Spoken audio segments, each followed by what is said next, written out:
اور اللہ کے دین میں بغیر علم کی گفتگو نہ کریں۔ اور بالخصوص ابھی جو حالات ہیں اس روشنی میں دو باتیں آپ کے سامنے میں کہنا چاہتا ہوں۔ پہلی بات حکمرانوں سے متعلق ہے۔ مسلم حکمران، جتنی مسلم حکومتیں ہیں اور حکمران ہیں، آج پوری بے دردی کے ساتھ نوجوان کیا بوڑھے کیا ہر آدمی کہتا ہے حکمران کہاں ہیں، کیا کر رہے ہیں، اور اس طرح برملا حکمرانوں کے خلاف بولتے ہیں۔ سوشل میڈیا پر ہو، اپنی مجلسوں پہ ہو۔ میرے بھائیوں، یہ دین نہیں ہے، صحیح سلف صالحین کا راستہ نہیں ہے۔ حکمرانوں سے متعلق اس طرح گفتگو کرنے کی شریعت ہمیں اجازت نہیں دیتی ہے۔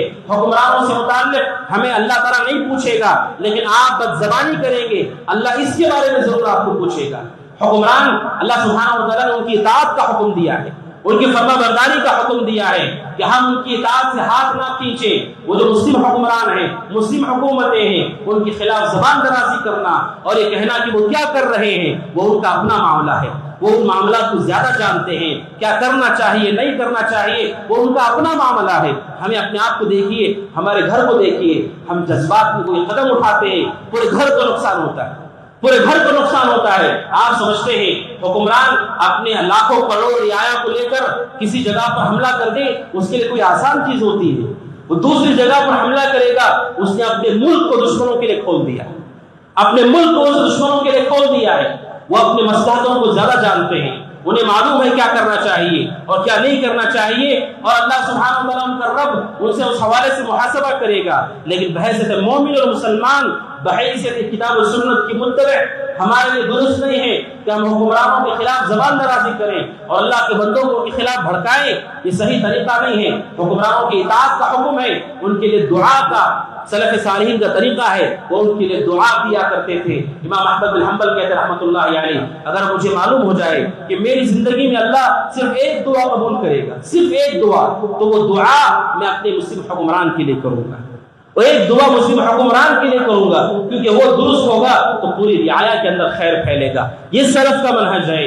لہٰذا حکمرانوں کے خلاف زبان درازی کرنا اور اسے سمجھنا کہ یہ دیانتداری ہے، یہ دیانتداری نہیں ہے میرے بھائیوں۔ اور دوسرا معاملہ قتال کا ہے، قتال فی سبیل اللہ، کہ کہیں پر حملہ ہو گیا، مسلمانوں کو کیا کرنا چاہیے؟ سوشل میڈیا کے دوش پر اور ہر کوئی چلتا پھرتا آدمی کہتا ہے مسلمان کیا کر رہے ہیں، مسلمانوں کی غیرت کہاں چلی گئی، مسلمان کیوں آگے نہیں بڑھتے؟ میرے بھائیوں، قتال ایک عبادت ہے، اس کی شروع جب تک پوری نہیں ہوتی وہ ناجائز ہوتا ہے کرنا۔ بغیر وضو کے جس طرح نماز نہیں ہوتی ہے، اسی طرح جو اس کے جہاد کے قتال کے شرائط ہیں، اس کے اصول و ضوابط ہیں، جب تک پورے نہیں ہوتے اگر کوئی کر لیتا ہے مرے گا تو جہنم میں جائے گا، مرے گا تو جہنم میں جائے گا۔ اللہ کے نبی صلی اللہ علیہ وسلم سے ایک صحابی نے پوچھا، اللہ کے نبی، کوئی آدمی اگر ریا کے لیے قتال کرتا ہے، دکھانے کے لیے کرتا ہے، تعصب کے لیے قتال کرتا ہے، اس کا کیا انجام ہوگا؟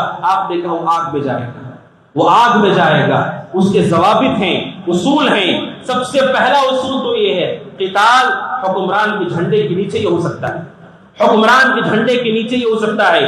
قتال اللہ کے راستے میں نکل کر قتال کرنا ایک ایسی عبادت ہے جو حکمران کے جھنڈے کے نیچے ہی ہو سکتی ہے۔ اللہ کے نبی نے علیہ الصلوۃ والسلام واضح طور پر کہا، اندھے جھنڈے کے نیچے لڑنا، جس کا کوئی امیر نہیں، کوئی حکمران نہیں، ایسے جھنڈے کے نیچے لڑنا یہ جاہلیت ہے، یہ سنت نہیں ہے، یہ اسلام نہیں ہے، اللہ کے نبی کا طریقہ نہیں ہے۔ اللہ کے نبی صلی اللہ علیہ وسلم نے فرمایا جو حکمران ہوتا ہے وہ ڈھال کی طرح ہوتا ہے، اس کے پیچھے سے قتال کیا جاتا ہے، اس کی قیادت میں قتال کیا جاتا ہے، لہذا اس کے ضوابط ہیں، شروط ہیں، ان شروط کے ساتھ وہ پورا ہوتا ہے۔ ہمیں علم نہیں ہے اس لیے ہم گفتگو کر رہے ہیں۔ اللہ سبحانہ و تعالیٰ کے دین کے حوالے سے یہ دو بنیادی چیزیں مجھے آپ کے سامنے رکھنی تھی۔ اس ماحول کے حوالے سے جو ماحول پایا جاتا ہے، لہٰذا اللہ کے بندوں اس حوالے سے احتیاط ہمیں کرنا چاہیے کہ اللہ کے دین میں بغیر علم کے ہم کبھی گفتگو نہ کریں، ایسی کوئی بات نہ کہیں جو کتاب و سنت کے خلاف ہو، جو اس سے ثابت نہ ہو۔ سلف صالحین اس سے احتراز کیا کرتے تھے، اور جو بڑے مسائل ہیں ان میں بالخصوص کبھی گفتگو نہیں کرنا چاہیے۔ اللہ کے نبی نے فرمایا ابن ماجہ کی روایت میں، ان قریب کچھ سال دھوکے کے آنے والے ہیں۔ آپ نے کہا ان سالوں میں جھوٹے کو سچا سمجھا جائے گا، سچے کو جھوٹا سمجھا جائے گا، امانت دار کو خائن سمجھا جائے گا، خائن کو امانت دار سمجھا جائے گا، اور اس میں روئے بغا بولیں گے، روئے بغا۔ اللہ کے نبی سے پوچھا روئے بغا کیا ہے؟